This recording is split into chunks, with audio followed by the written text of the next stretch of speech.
Hey, welcome back. We got a new episode of Addicted to the Q. We're here with Josh DeWitt and Jeremy Williams with JDQ. How you guys doing tonight? Doing good, man. Thanks, guys. Yeah, appreciate you guys coming on board with us, spending the late night with us on a weeknight, school night, Yeah. Absolutely. No, we appreciate you guys getting us on here. Yeah, it's I guess I should ask, what's temperature that you guys are in KC? What's temps like in KC? I know it warmed up. It's like 40 right now. It was 50 today. Yeah, what bad today? I'm lucky. I'm in Houston right now. It's 75 today.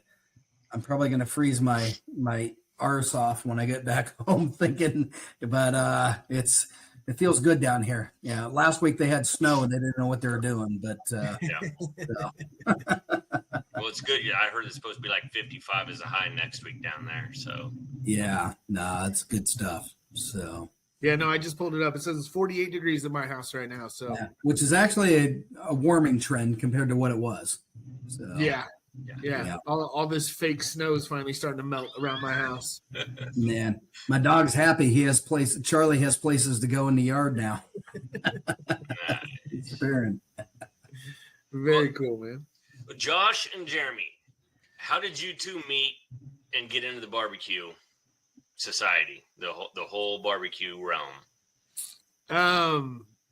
Jeremy and I met actually at the American Royal when it was at Arrowhead. The first year that it switched over from being down in the West Bottoms. Mm-hmm. I was cooking with a good friend of mine. His name is Matt Ireland, and he cooked once a year, and I always tagged along, and I was kind of the grunt guy. I washed dishes and tended the fires and really just did whatever I could to be a part of the team. Him and I knew each other from soccer, both super competitive for, what we did playing ball back in the day with each other.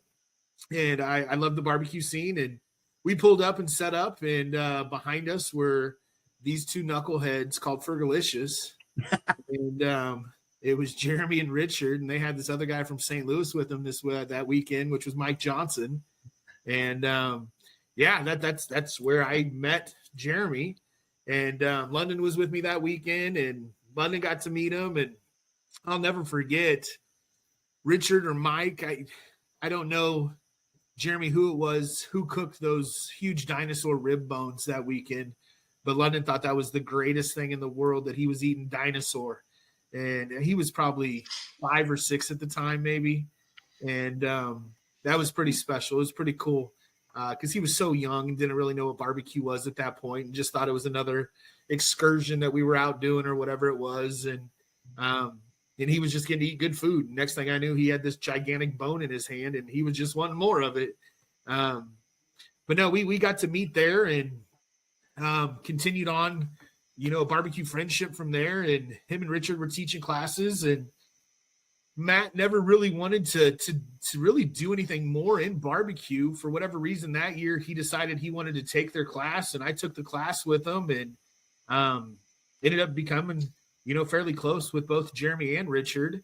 Ended up traveling with them down to Lakeland, Florida, cooked Pig Fest that year after that. And that was I think it was a year or so, or shortly before Casey Grilling Company opened. And I ended up getting a part-time job at Casey Grilling Company. And that's really where Jeremy and I kind of met. Yeah. Am I missing something there, Jay? No, you're right. Just kind of expanded from there. Nice. So Jeremy, with from your side, you were part of a team prior to you guys meeting. I mean, what was your experience in barbecue? How did you learn the skill set that you have and grow into that, and then expand upon that, all the cool things that you and Josh have done and grown over the years? Talk about that journey that you've done. Things started with me just kind of like everybody else does in the backyard, in the driveway, just kind of cooking and having a good time, and then exploring that love for fire and cooking, and just kind of being the normal average Joe, so to speak. and then just kind of got connected with Richard and I. We connected with teaching and coaching, and started hanging out and doing different cooks, and then we decided we were going to take a judging class. So we started judging first, and which I think is one of the greatest things about barbecue is judging, because you can just show up and eat. Yeah. It's easy there. So did that. Decided we'd try our hand in this competition thing, and did a competition. And we had a handful of other people that were there, and on a team, and we cooked, and was lucky enough to get a call, and that kind of sparked that drive and that desire and that yearn for continuing to cook. And then it expanded on, and we were lucky enough to have some success, and barbecue pit masters and a couple of things from there, and moved on, and expanded into trying to find our way into what's going on. And being coaches and teachers, it kind of took the whole side of doing classes and things like that was pretty easy to us and enjoyable, and it's still something that I love doing, and being able to kind of expand on that. And we were able to have some fortunes with that, and we were fortunate enough to be able to compete and run all over the country and cook all over the place. We went many different places, and we ran for team of the year. Was able to be ninth in team of the year that one the year we really focused on it. And so along with that, it takes a lot of time, money, energy, effort, and A quick pause to thank our sponsors: King Louis Meat Apostle, Barbecue Rub, our charcoal of choice, The Good Charcoal Company, the best drums on the market, Hunsaker Drums, OG Bandits Barbecue and Catering, our instant read thermometers, Warhorse Trading Company, Rum Runners Barbecue out of Florida, Butcher Barbecue. Now back to Brad, Brian, and the Bum. You kind of got to look into, okay, what's the value of what we're doing here, and what's important at the time. And life gets busy, kids get in the way, life gets in the way, family and things like that. And you just got to kind of focus on that. So stepped away for a while, decided I was going to focus more on what was going on and with my kids, and they were busy and things like that. And, things change in life, and, stepped away for a while, decided to come back, and things happened. It worked out well. And, Josh and I have been able to hook back up, and kind of just decided to start things back up again, and just have some fun and enjoy cooking, and not really be serious enough, but not too serious about it, and kind of explore. We talk about like our new adventure this year is finding experiences, and being able to focus on being able to cook around the area, which we're fortunate enough in Kansas City. We can find somewhere within an hour and a half, 2 hours, multiple weekends, especially over the summertime. And so being able to do some of those close around, but maybe trying to find some different experiences and travel, and going to Florida. We were able to go to Seattle a while back, and just trying to find some of those things. And Josh does a really good job of expanding his experiences into festivals and doing a lot of those things. So it's kind of how things expanded, and just kind of rolling with whatever the barbecue life brings us right now. So it's been pretty fun. Yeah. There's a comp up in Alaska. John Mann puts on, AK Barbecue Man. You guys should look into that one. That's a whole new world up there. I've even thought about it, but he's courting us. Yeah. Trying to get us to go, and it's kind of funny, because I honestly believe, like, if we were to go, we're probably gonna have to take our families if we go to Alaska. That's my issue. But no, John's doing a great job, and it's super cool. We both, I think all of us, had some good friends that went up there last year and got to cook in that. I mean, wow. I mean, super cool. I mean, yeah, the dude brought me some fresh salmon back at BBQ, and that was some of the best salmon I think I've ever had in my entire life.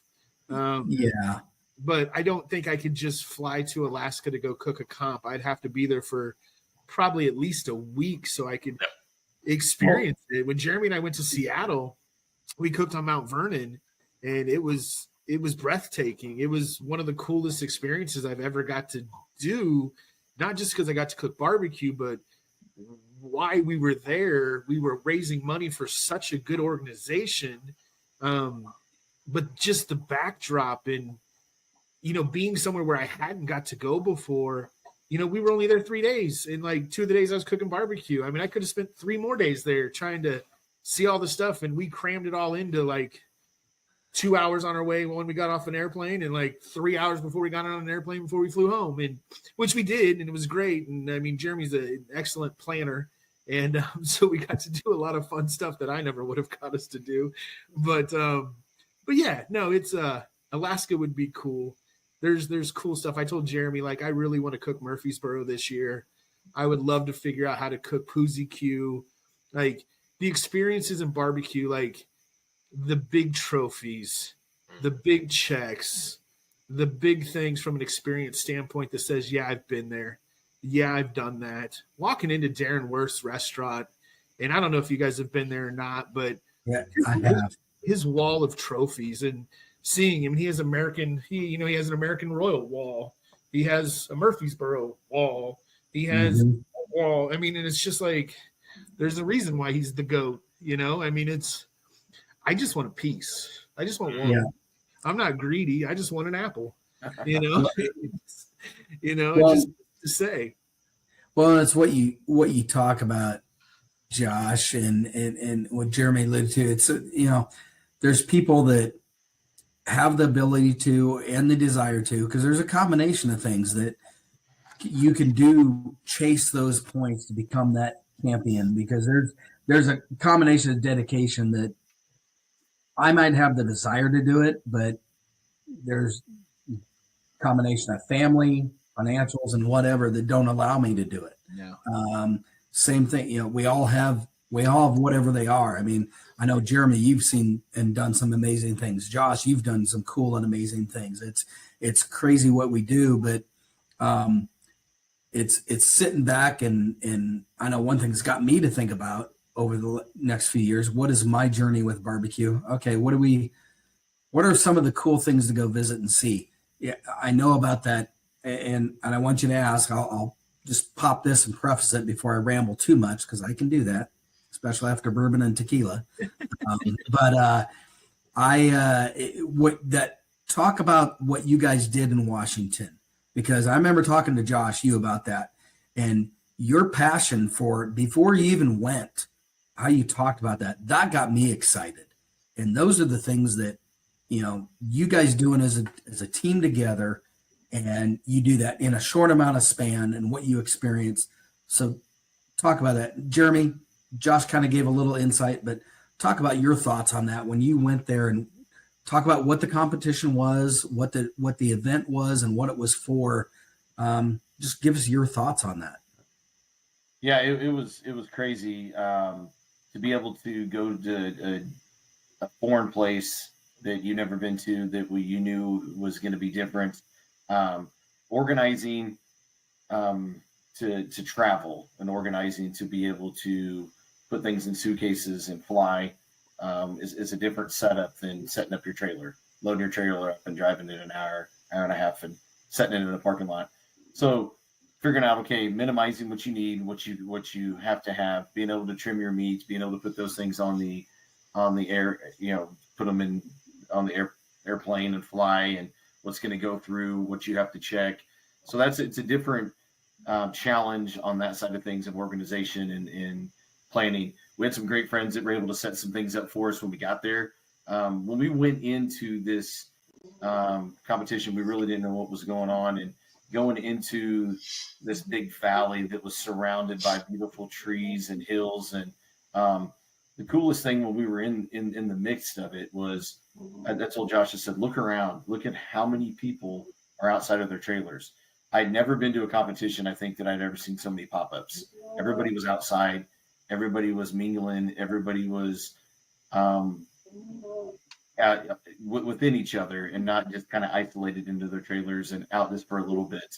And it was Camp Corey it's a great organization for underprivileged children that we're raising money for, and to be able to go up there and cook for them. We were also able to raffle off a Smoker Brothers grill and be a part of Smoker Brothers and that organization with that, raise money for it. It was great. The day that we came in, they were doing a massive vending event where people were coming around, and there was a big group of bikers that were there. There were bands playing. There was, tons of people out and about. And then that evening, when everything kind of shut down, it was just super cool. They have cabins on their property. We were able to stay up in the cabins right there. And we posted a photo of just looking out over this little valley area, and it was just nothing but lights and just the haze of smoke flowing around. And got up, walked down, cooked, did our thing, and we were able to be fortunate enough to hear our name called a few times, and had a great time down there. And it was a completely different world. Guys were great to us up there. We're very supportive, and the Pacific Northwest is a little different with their weather, and they kind of blamed us for bringing some weather with us. It was a little different, but just the fog and the haze that was there was super cool. We had a little bit of rain, of course, up in that area, but overall, just we would recommend anybody that gets a chance to go up there and do that. But yeah, just we were able to go into Seattle for a little bit and experience, the Fisherman's Wharf area, or the area down there, and go see them throw fish and do some fun stuff and do the tourist things. Went up into the Needle there and had a good time. But the challenges with that were different, but the rewards were super, super higher than all the challenges. And anytime you get to fly in, cook, and go back home, it's pretty cool. Pretty cool experience. I know you've experienced some of that too, with you flying into other countries and stuff. So it's fun, it's challenging, it's different, but it's rewarding. Yeah, and that's why I love hearing what you're talking about. And I know when I talk to Josh, it's every comp in the country has a unique twist, and there's great organizers and what they do, and it makes us drive. But man, when you go to other far areas of the country, we're blessed in the Midwest with great barbecue is king, and the organizers are king, what they do. And they're very similar. If we go 3 hours out, 4 hours out, when you go out to something and what you guys had was more of a big fundraiser, from what I understand, what you guys did and stuff. I had an opportunity. I went to another country and stuff, but it's a whole different how they do it. And what you talked about, people not in trailers. Oh man, they're under easy ups. They're accessible. They want to talk to you.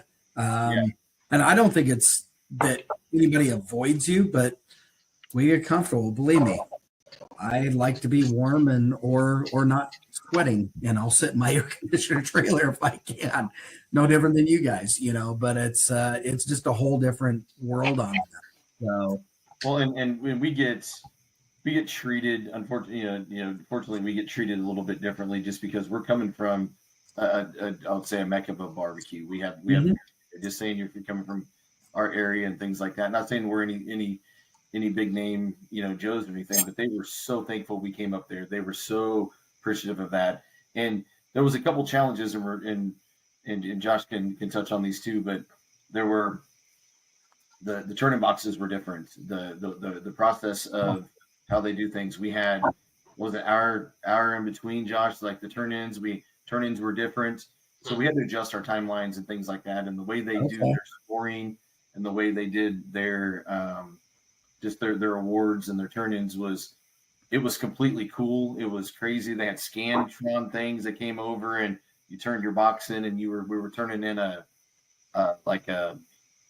different type of, it wasn't a styrofoam box. It was more of a, earth friendly. It was more cardboard than anything. But it was different. You started with pork, you ended with pork. You had hour turn-ins because every judge had to leave a comment card. Okay. Which was fantastic. I love that. I think scoring was out of 200, but that's why you have the hour turn-ins, is so every judge can leave a comment card. It was just cool. I mean, Jeremy and and you guys can relate to this, is you get so in pace with, you got your 12 o'clock, 12:30, 1 o'clock, 1:30, and so as we started turning stuff in, we'd come back and be like, okay, we have an hour. What are we going to do? Exactly. Jeremy's got, yeah. I go to the bathroom. Yeah. It was weird. Boogie, one of the teams I sponsor, is on one side of us, and RJ Smokehouse on the other side of us, and they're working. They're doing their thing, and they're looking at us. They're like, "You guys good?" And they're like, "Hey," we're like, "Yeah, we're good." Like, I'm making a drink, and Jeremy's going to the bathroom, and they're like, "You guys ain't doing anything." Like, no, we're good. Like, we know what we're supposed to do because we only need a half hour. We're not used to an hour. No. Yeah. So, like, If that was Brian and I, Brian be like, "Why aren't you yelling at me to clean something up? Because like we got to get stuff going in 2 minutes, you know." Yeah, that's honestly, and believe me, I love the standard KCBS. That's what we come us to. It's fun. It's what I like about the competitive part, but changing it up for different things. That's what makes it, I don't know. It's different for me. And I know Brian, we're not guys that are going to chase points forever. There's a lot of guys that, for the majority of people, I equate it to going to the NFL. Majority of people aren't making it to the NFL. Majority of people can't afford to chase points. Would we love to? It'd be fun, cool to do, but it's not reality. But doing what we enjoy to do and change it up once in a while. I actually just signed up this next year to do another steak cook for a charity event at the Snake Parade for Snake Saturday in Northtown for a charity that's big for my family and my daughter, and I'm like, you know what? I had a good time last year.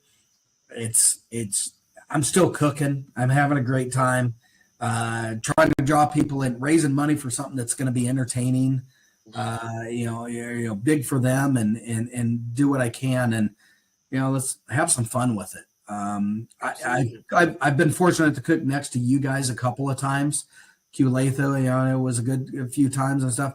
And you guys are always, doesn't matter the intense competition or whatever, you guys are always smiling, having fun, enjoying what you're doing, and it takes a while until we lose power 20 minutes before chicken turnips. Until we run out of gas. Yeah. Well, and I got to share a story. The most entertaining time, and I wasn't even cooking, I was helping somebody else cook, but the most entertaining part I've ever seen Josh before a comp was down in Shawnee, Oklahoma. I can't remember. I think it was it? I don't think it was a championship. Maybe it was, but I was helping somebody else out, and the judges are walking across the bridge from the parking lot with their oxygen tanks and everything, and Josh is yelling with a drink in his hand, "All nines, all nines. Here's a 9, all nines." I mean, I was dying laughing. It was hilarious. We still even use that story today when we're talking to people like, this is how you educate judges. This is how you draw 9. This is it. You got to remind them. I mean, half of them don't know how to make them. They don't. Half of them are too scared to go get their master judging because they don't want to come cook with us. Well, I will say, since my first year, and I don't know if I haven't gotten an invite from KCBS. They used to send an invite. Would you be interested in having a judge come join you? And every year I've said, please do. I mean, am I, master cook or whatever? No, but I'll just show them what I do. And I've yet to have anybody, and I've heard very few. I mean, and maybe there's just not the volume to do it or where they're at, but I agree. Even before they're master judge, I think it should be one of those things just to experience, not saying we have the best science of all, just to understand what we do. Because I've judged on the other side, seeing that side of it's interesting.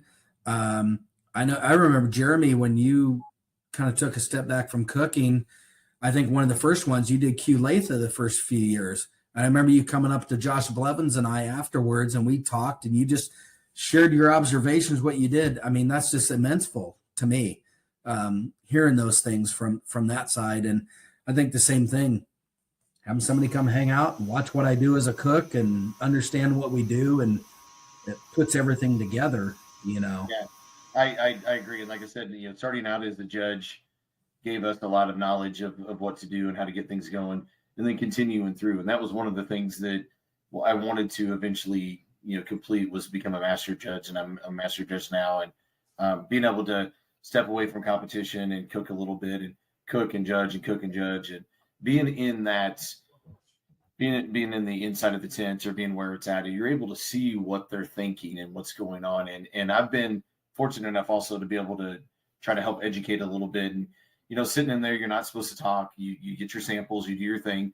Once everybody's turned their cards in, then you wait, and they send them away. They're like, okay, now you can discuss what you want to discuss. And there's been a couple times, and I remember being at Shawnee one time, and they looked around, and I was like, this was good, everything else was crap. And they're looking at me like, what's going on? And I was like, yes, this and this and this. And it was brisket. And then I fold my thing up and I throw it away. And I thought they were just going to have a heart attack there because I threw my stuff away. They're like, you're not going to keep it? I was like, no, I'm not here to take samples home. I'm here to judge the samples I was given and give the best score I can give to the people that are earning it. And I was able, being able to try to do that and educate a little bit. And there's been times you'll sit there and you might go back to your days of when you're taking tests in high school. You're kind of looking out of the corner of your eye, trying to figure out what that answer is. And you look over and you start seeing somebody that's just dishing out 7s and 8s on appearances. And, you're sitting 3 hole, 4 holes, it comes around, and you can kind of already see that chicken box is coming around. And you're like, that's a 9 already. And you see somebody next to you that puts down a 7 or 8, and you're thinking, okay, I wonder why they don't think that's, they want to eat that, why it's not there. And so eventually you just kind of start up conversations, and you get to know some of the people, and then you figure out, okay, some of these people may not know exactly what's going on. You got to kind of help them. And sometimes it's not the newbies. Sometimes it's the ones that have been there for a long time. They just don't want to change their ways. And so being able to be in the trenches a little bit and help out is fun to judge. We've been able to host, with Richard and I, we hosted a couple people multiple times, and it's like, hey, come on out, but we want you to be here. We want you to build boxes. We want you to sleep overnight. We want you to be in a chair. And unfortunately, we've had a couple good judges that were committed to that. Others are like, well, I can't go home. Like, you can, but this is the experience that you're missing from us. You got to realize that when you walk in at 10:30, these guys have been up since yesterday, 10 o'clock, doing these things, sleeping outside or sleeping in their trailers, and kind of understand what they're going through for you to be able to appreciate it before you can kind of be such a critique on what's coming across your plate. Yeah. It's not necessarily to manipulate how they're thinking. It's just to get a full scope and understanding what goes into it. Absolutely. Yeah. You can be the best cook in the world, sleeping in your own bed, waking up for your alarm and turning something over and then going back to sleep, for the next alarm. But it's a totally different game when you're out there in the comp world. So, yeah, the elements and yeah. Oh yeah. Yeah. I'll tell you what was cool was Casey Grilling, which I know, Josh, you were there. I don't know if you were there, Jeremy. Ryan was there, but they did that backyard barbecue class, had all the judges come in. They did the cook. T-Dog Barbecue did it. They said that was one of the best things they ever did because it's actually straight up letting you know at the end, critiqued by judges, showing pictures of everyone's cooks and explaining to the cooks why and how they judge those boxes. Yeah, Jeremy was there. Jeremy and Ryan, I think, did the chicken side of that class, and I think Weezy and I did the rib side of that class. But yeah, no, that was a lot of fun. And I mean, I still to this day get people that hit me up. They're like, "When are you going to do that again?" And it's like, we'd love to. I mean, we need to find somebody to partner with that we can have the room and, I mean, Dave and Peg, getting a hold of them and having true KCBS judges coming out and being able to judge that. And, that was great. And I mean, seeing some of the guys that came out and cooked that, and I mean, smoke this, drink that, Jacob. I mean, he's a heck of a cook. He's a lot of those guys are master cooks now, and they're killing it. Lane York. I mean, some of those things, I mean, they're killing it. And I mean, it's great to see that, just little tips and tricks that we could give these guys that we learned from other guys from taking classes and other mentors of ours that have been handed down that we've thrown our own spin on or we've done our own things with that said, hey, look, just because we do this, you don't have to do what we do exactly. You can make this your own. You don't have to use my rubs. You can use what you think you need to do. And that's why Jeremy and I both tell people, go be a judge. And that's why we were talking about being a judge.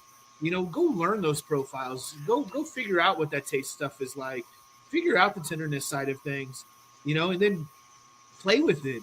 Make these classes yours. That's what you're paying for. What they're teaching you is working.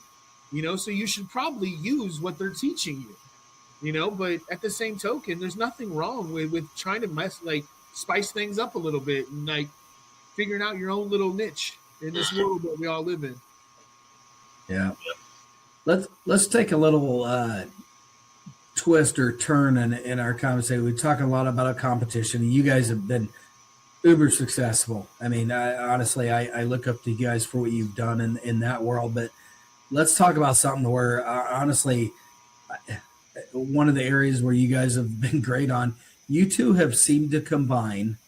You found where you guys clicked together just phenomenally with Smoking Brothers. You two guys seem to, and I knew some things behind the scenes prior to, but you guys took off with a storm with you two as a brand together, combined cooking on Smoking Brothers and working with the different smokers that they have coming out. And I've seen, I follow all the videos you guys have done with the different recipes you've done online and stuff. So let's talk about that and how the relationship formed with Smoking Brothers and what you guys are doing with them and how that's grown. So, honestly, it's really kind of a crazy story. Ryan Eftink and his family who own Smoking Brothers out of Cape Girardeau, Missouri. They're 100% made in the United States smoker. At one point in time, they were the #1 Traeger dealer in the United States. Some things went south, and there's a lot of stories that are out there of what happened or whatever the case was. But Ryan's a mechanical engineer, went to K-State. When he came home, he wanted to redevelop a smoker, and that's kind of what happened. And he created these smokers, and has a fantastic product. And they're Premier Plus. They're 24, they're 30, and they're 36 are awesome cookers. 12 gauge steel. I can spin one around with my finger anywhere we need to go. You can run it from your phone. They're fantastic. Double insulated walls. I'll put it next to any pellet cooker. But he stopped by the shop one day. He was looking for a dealer in Kansas City. Said, hey, look, I want to drop this thing off. Were you willing to cook on it? I don't think Richard was there at the time. And I looked at it and I'm like, heck yeah, I'll take it. Let's go. And we took it and we started cooking on it. And I cooked on that thing every chance I had for probably 6 months. I tried to break it. And I couldn't. And he showed back up and goes, what do you think? And at that point, we had convinced Richard that we needed to bring him in. And we brought him in, and we didn't have a high-end pellet grill to say at the time. We couldn't get Yoder because Yoder wouldn't let anybody in Kansas sell them. And so we had Green Mountains. And so here was the perfect opportunity. We had Green Mountains, we had Traegers. And so here's that next price point up. You can feel all three of these. Sure. Here's why you're paying for what you're paying for. And that's really where the relationship started. Am I right, Jay? That's kind of where that all came about. Yeah. And Ryan's just one of those guys that says, hey man, I want to work with you and let's do some things. I can't give you the moon.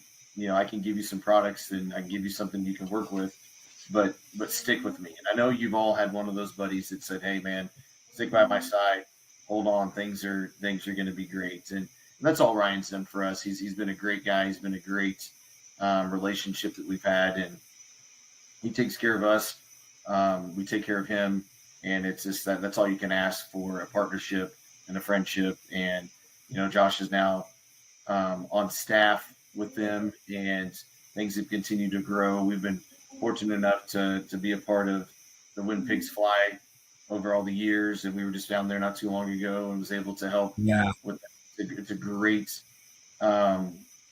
venue. It's unique. We never we're sitting inside and, it's 15 outside, 10 degrees outside, cold weather coming in, and it's 70 some degrees inside, smoke going, people everywhere. There's music playing. You got steak cookers over here. You got, these competitors over here cooking for the public. We're slinging different products for the public and samples, and there's all kinds of first responders and people that are involved. It's a great event. So that's how things have been for us. We started running, cooking on the Smoking Brothers, and still have them on the back of the trailer. Still cook on them. I cooked on them tonight. They're just one of those quick things. Cooked some did a test run on some brats tonight, and just love the products. And Josh being able to be a part of the company now, and now this weekend or a couple weekends ago they announced the merger, the connection with Gateway. So that's going to be a whole different experience. So I only saw the social media post. I hadn't been able to ask. This is. Tell us about that. What's the relationship? I mean, it sounds awesome. I mean, it sounds like a great connection. Talk about that, guys. So it's a great partnership. Tim's awesome. I think Tim really wants to concentrate more on Blues Hog, and I think with the factory and stuff that we have, and Ryan and him, and the relationship that they have, I think from a processing standpoint, I think it can be more seamless, and I think they both can realize it. And I think it was just time that Tim wanted to let go. I don't know the whole story. I have been a part of it. I found out about it about 6 months ago, and I wasn't allowed to talk about it. And it's been a tough secret to keep quiet, especially when Tim Shears shows up to the American Royal with a big old Smoking Brothers on the back of his trailer. And people seeing this thing, looking at me going, why does Tim have one of your grills on the back of the trailer? And I'm like, I don't know. He likes it. Yeah. And no, it's really cool. And I think you guys are going to see some really cool stuff come from this. I think some new accessories are going to come from this. I think I don't think there's going to be any downfall. I don't think there's going to be any change. I think it's just going to be up and up. Tim's not going anywhere. Tim's still going to be a part of it. I just think from a manufacturing side, there's not going to be, not that there were issues, but now it's all going to be in one place, and it's going to be in our factory.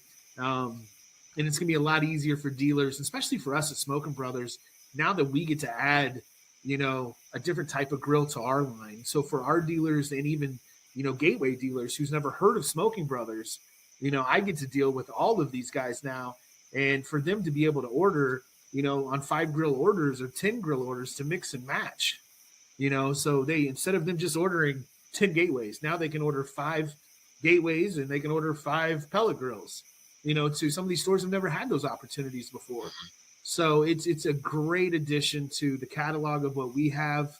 And yeah, I think it's going to be fantastic. So super, super excited about this. And I think we're all going to see some really cool stuff here really soon. That's awesome. Yeah, it sounds like when I saw that post, when I know the geographic locality between the two, I'm like, man, that's a perfect blessing right there. They're not too far apart. Distance is perfect. Yeah, Tim's a great guy, and he's grown everything he's done. Everything Tim touches turns to gold. It seems gold. To me. I wish he'd touch me once. Right. That'd be great. You say that. Yeah. Well, anyways, but hey, you got to think though. I mean, we're all in this. I mean, Kevin, you're an empty nester. Jeremy's an empty nester. I mean, the kids are gone. Tim's right there. I believe he has 3 daughters. Mm-hmm. I think they're all like 6th grade, 8th grade, 9th grade. I mean, they're all super, super great athletes. Tim was a great athlete. I mean, he has 3 companies, 4 companies, something like that. I mean, it gets tough, And I mean, so at some point, I mean, it's with all of us, like Jeremy, when he stepped away from what he was doing, I mean, it's for family. I mean, we all have to do what we have to do because family at the end of the day is first. If Jess tells me, hey, we got to go do this and barbecue's there, I mean, I got to go take care of what I need to take care of with my family. And Jeremy understands that. And Jeremy, same way. If him and Trish need to take care of stuff, I got 100% of their back for what they got to do. Yep. So I mean, that's the point of what this is. Barbecue's fun, but barbecue's not our life. JDQ's great, but JDQ's mailbox money. I got a real job. Jeremy got a real job. JDQ's great, and I'm thoroughly blessed that it's blown up the way it has. And I thank God every single day for the opportunities that it's put me in front of, and the opportunities that are being presented to me on a daily basis. But at the same token, I mean, it's God, Jess, and London before anything. And, Jeremy and his family, I mean, and then we'll deal with barbecue. That's the way I look at stuff. And I mean, that's one of the things I don't think is talked about enough in the world that we all live in. Brian and I have become great friends due to another friend. And we connected. Yeah, old Andy.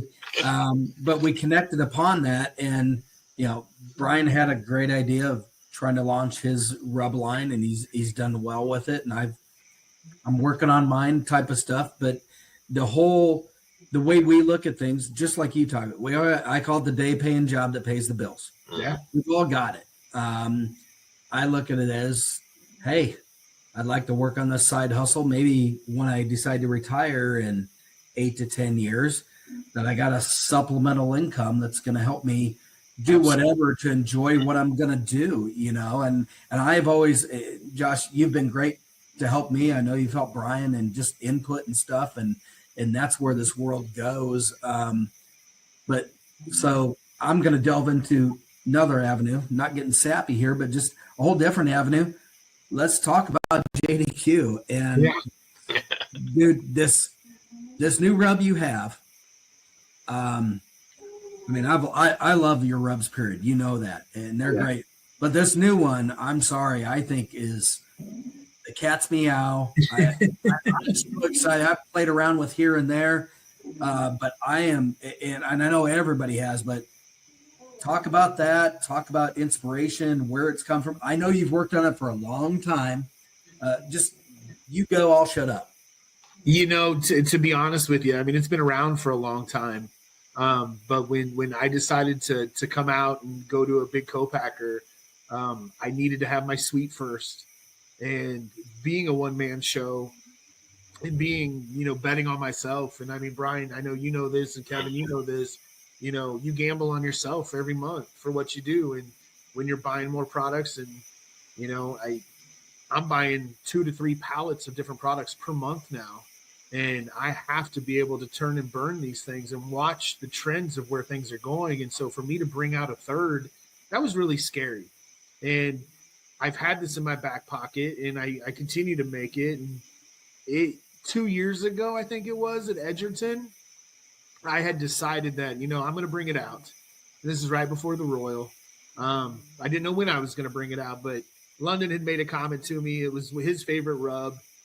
He puts it on everything. He puts it in his ramen. He puts it on his popcorn. And he made some comment like, Dad, when are you going to make this so I can buy it at the store? It's like, you don't buy shit. Like, what are you talking about? Like, and it was one of these deals where, like, I gave it to Bocephus, one of my teams. Oh, yeah. And he's like, are you kidding me? And he's like, dude, I'm going to run this today. And I said, okay.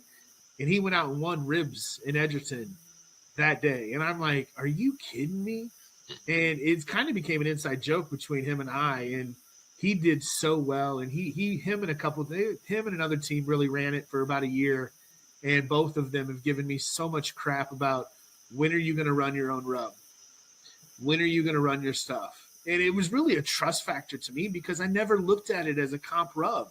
I looked at it as so much because I put it on seafood, and this rub was really, the flavor was developed in such a weird time for me, being on the West Coast and dealing with courts and dealing with my son and dealing with stuff being out there, where I was spending 2 or 3 weeks at a time every other month and eating a ton of seafood and eating a ton of stuff that just wasn't seafood. It just wasn't seasoned. Yeah. And, me staying at people's homes and playing with, my rubs and garlic and just different stuff. And came up with this, and it was just kind of one of these deals where it's just like, huh. And so I deal with a fantastic co-packer, tastemaker out of Mississippi. I can't thank them enough that the crazy ideas that I have, and when I put stuff on paper and I send them samples and they call me back and they're like, this is nuts. And I'm like, just make it. And they make it and they call me back and they're like, this is really good. And I'm like, I told you. And it was funny. So we went down to the Gulf, down to Orange Beach last April for spring break for London. And we stopped by Tastemaker and we got the full tour, got to see everything. And it was one of the coolest experiences I've ever got to do, is seeing where my product's made. And knowing that, you know, a year prior to this, that I'd been blessed and won the best rub on the planet. And I got to go back there and tell all these people that they made that. And these people, like their CEO and CFO were there, and Chris, the guy that I work with, and like everybody was there. And like they just thought that was the coolest thing, and nobody had ever done that for them. And being able to communicate and then drop off a 2-pound bag of the sweet garlic and the instructions on how to make it, saying, here's the next one. And they're all sitting there tasting, and they're like, oh my gosh, this is really good. And I'm like, yeah, let's go. And so then they started making it, and it was tough. This was the toughest rub that we've had to come to get correct. And we finally did, and it was great. And it took a minute to get here. But it got here. And then I did something that I didn't know if it was going to pan out right, if it was going to work, if it didn't work, but I had some issues with shipping and getting it here. I wanted it here end of November for the Royal, and I couldn't get it here. I was told I wasn't going to get it here till middle of December. So I decided that I was going to call my 10 top stores in the United States. I'm in over 100 locations, which is awesome. And all of my stores are great. And I love all my partners, and they're fantastic. But I have a tier that are just a little bit better than everybody else when it comes to purchasing and what they do. And so I called those 10 stores and I said, Merry Christmas. I got a present for you guys. And they're like, what are you talking about? I said, I have a new flavor. I said, I haven't told anybody it's coming out. I haven't put it on the website. I'm not going to promote it. I'm not going to do anything. I have 120 cases. How many do you want?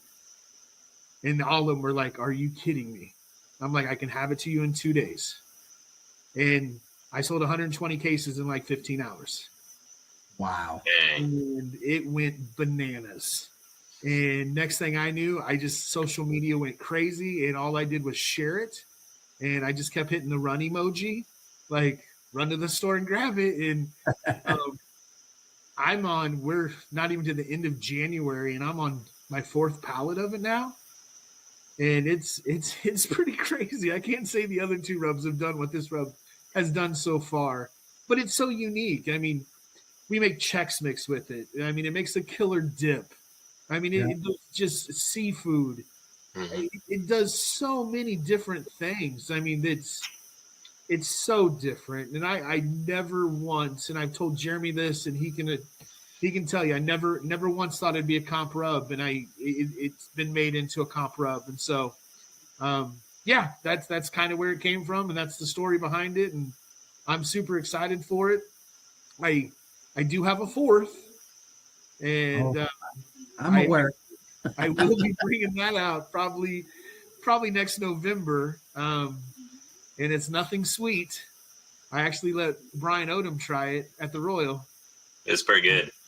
It's unique. It's a lot of butter, a lot of garlic, salt and pepper. We've been using it as a finishing dust. It's great on vegetables. It's Jeremy puts a lot of it in his beer. Jeremy and I need to hang out a little more, I think. Yeah. But yeah, no, it's fun. It's gonna be fun for what it is. So, but yeah, that's kind of where JDQ is. I might have a sauce playing with. I might not. I don't know. We'll see. We'll see where this go. Well, Josh, I've known you for a little while and stuff, and how you go about it. And one thing I've always respected, you you have a passion for what you're doing. You always have. And one thing that tells me about it, what I've known, but what other people I think need to know, and what I know of Jeremy and stuff, but what you said, you had an opportunity to go back to where your rub is made, the factory. And a lot of time in facilities, and I work for a company that manufactures stuff, the folks making the stuff don't know where it's going. They don't know anything about it. They don't get it. They just know making stuff.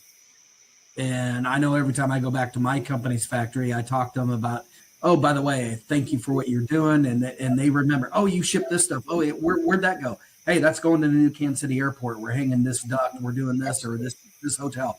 By you going back and letting the folks know that are making something that you came up with that you're excited for, and this is what it did, what it achieved. Absolutely. They're part of that success, and that breeds. Dude, they're proud of what they've done and what Absolutely. you've done. I couldn't have done what I've done without them. I mean, at the end of the day, I need them to do what I do, you know. So they're just as big of a part of it as what I get to do. So I mean, I have to share those accomplishments with them. So no, 100%. So Yeah. we're in 2025. What's next? I guess let's talk simple. Comp schedule. What are you guys thinking you're doing on next couple comps? I know it can vary based on life and whatever, but what are you guys looking to do? Is Kulatha first for you guys? What, I know that's what you've done traditionally. What are you looking at the next few months? Yeah, we're signed up for Kulatha. That's our plan. Going down to Osage City. You know, we'll be doing that. Sprinkled in there. Josh has got where you headed in Chicago in between that. no, I'm gonna go to I'll go to Houston before all this. I'll go cook Houston Rodeo, and then we'll come back and we'll do Kulatha, we'll do Osage. Then NASCAR. No, I'm not gonna go to NASCAR. I'm gonna go to Australia. Oh, that's right, Australia. Whoa! Stop the presses! Whoa! Australia. So I haven't told anybody this, but I'm going to go cook meat stock this year. Nice. Oh man, you making that trip, Jeremy? Does school know about that? You're not. So I think you're set. May's tough there at the end of the school year, but yeah, I get that. I go to Atlanta for a wedding at the end of May, so meat stock's out of my little longer trip. So a little difference. So yeah, no, I'm gonna head over to meat stock. Jess and I are gonna head over there with Shane and Lacey from Damn Yankee. Oh, that's awesome. So we're gonna head over there, and it's should be quite the experience to say the least. They're big Gateway drum people over there, and talking to some people that we're paired up with over there that are hooking us up with everything. Got into a pretty interesting pork conversation today. And Kevin, I know you kind of ran into this when you were in Europe cooking. You know, chicken's a little difficult. Well, I guess pork's quite difficult down there. And the biggest hogs they have in Australia don't get bigger than 70, 80 pounds. Wow. Yeah. And so I made a comment today. I go, can you guys send me pictures of your ribs and your pork butts, please? What's marbling look like? I want to know what I'm putting myself into, because I'm going to cook pork. I'm going to cook ribs and pork, and Shane's going to cook chicken and brisket. And then there's so many ancillaries. And since you're an international team, all the ancillaries, there's 7 or 8 ancillary things that you can cook. All of that's free. So your chicken wings are free, your chef's choice is free, all this different stuff's free to do. So it's why wouldn't you? And it's not JDQ can cook it and Damn Yankee can cook it.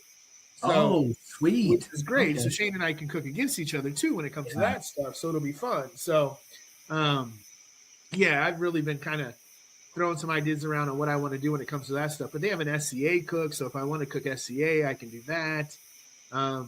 Kangaroo? It's crazy. What? Kangaroo? I don't know how that. I listening to him talk today. trying to bring meat into that country is a bigger fine than you trying to bring a gun into that country. Well, Wow. so when And I I was did just like, the whoa. when I did the Netherlands comps, I reached out to Brad Leiniger. I'm like, okay, who's maybe cooked it? You know, somebody. And Brad told me, he goes, hey, everything you're probably fine except for chicken. If you can smuggle chicken in, and he used the word smuggle, do it because their chicken is terrible. Yeah. And I've taken Brad's class, and Brad had never used the word jacquard in his life. He said, jacquard the crap out of it. Do everything. And I listened to it. I haven't jacquarded since my first year. I'm like hammering the hell out of this thing. And I got second chicken, luckily, you know. So it paid off listening, you know, Brad's another goat, you know. Listen to what he's saying. So yeah. Absolutely. He's the new version of He's the one in Iowa. he's the traveling goat. I mean, Yeah. literally. Him and I had an interesting conversation a couple weeks ago. He told me he's planning on winning everything this year. Well, And I have no doubt. he's on a very good start. I will tell you that. Yes, he is. Yes, he is.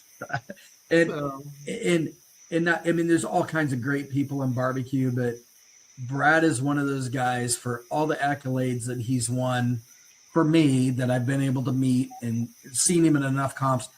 He's always humble. He knows who you are if he's met you. It's an easy conversation, you know, and I've always respected that. I mean, that's one thing that's neat about barbecue is when you meet people, and it's for the most part, 99% of the people are humble and want to talk to you, and it makes you want to come back for more.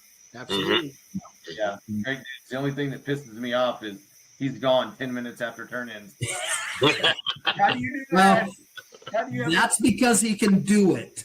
So the one thing, well, I'll say the one time I could pull the Brad Leiniger, when I did get the opportunity to go cook in the Netherlands, when I got done, the guy who had all the stuff, all the equipment, trailer, everything I cooked on, and then he dropped me off at my hotel in Brussels. I went in and crashed because I was dead tired because I drank and everything else for I don't know how many hours straight for 4 days. I didn't have to clean anything. That's nice. Because to me, that's the second worst thing in barbecue besides making doing greens in boxes is cleaning everything up and all that. Absolutely. Yeah. If you can get away with Brad doing that, hey, that's more power to you. Right. We couldn't leave. I couldn't get Josh in the trailer enough to get going down the road. Oh man. Oh. Yeah. Anything else that you guys have coming up in the future you want to share about? Anything exciting you can think about you want to promote? Kind of touched on it right there, man. We got a lot going on there. We're gonna got a couple caterings coming up. You got to take care of a few things to be able to put some money back into the pot to run around and do that. So we're fortunate enough to have our Chiefs heading back to another big game. Mhm. So we're able to we're taking care of a party of a customer for that. It's going to help support that. So beyond that, Josh is talking about going to some fun stuff. We'll hit up Lenexa, then we're just he's got Windy City, and he'll go to Chicago and do that, and just hope for a couple other things to pop up. We're always looking into always a few things rolling, and maybe find a few places to go. So like I said, we're looking at some options, but right now that's it, and hopefully who knows, we'll see what the year brings. Yeah. I just thought of something not to cut you off there, Josh, but did you guys do something with High School Barbecue Association down your way, Jeremy? We've been trying to get a few things going with that, and we've experienced a few things with that, and I know our school here is getting involved in it. Josh has had a couple of experiences with that, so we're kind of tinkering with a little bit of that. Hopefully that continues grow. We have a few, you said, options with that coming up. I think that the High School Barbecue Association, their championships is going to be very local. I don't know if it's completely announced exactly where it's going to be at, but I think it's going to be here in our area local. So that's going to be fun, and we're going to continue to do what we can to do that. That's right up my alley with school, and Josh has been a part of that. We've helped do some different things in my building, and then the Broadmoor Academy.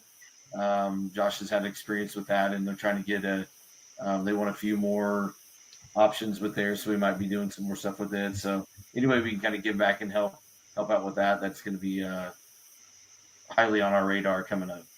Absolutely. That's fantastic. Yeah, definitely. Yeah. Well, Kevin and I know I do. I don't know if Kevin still does, but we help out with some Missouri teams down towards Columbia area. Very cool. Yeah.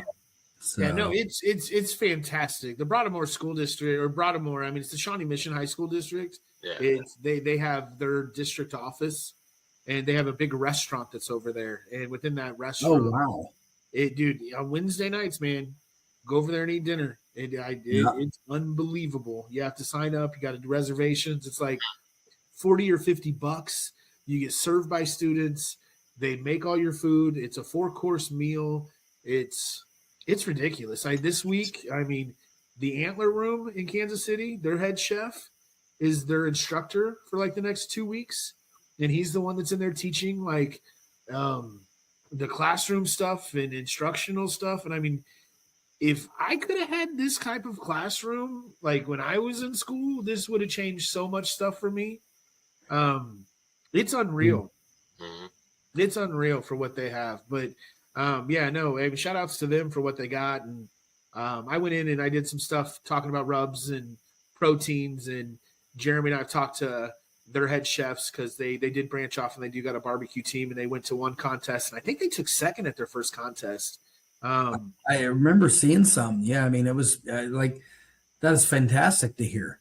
Yeah, and they're a little different when it comes to the high school barbecue. They do chicken lollipops, they did chili, they did grilled cheese, they did brisket, they did tri-tip.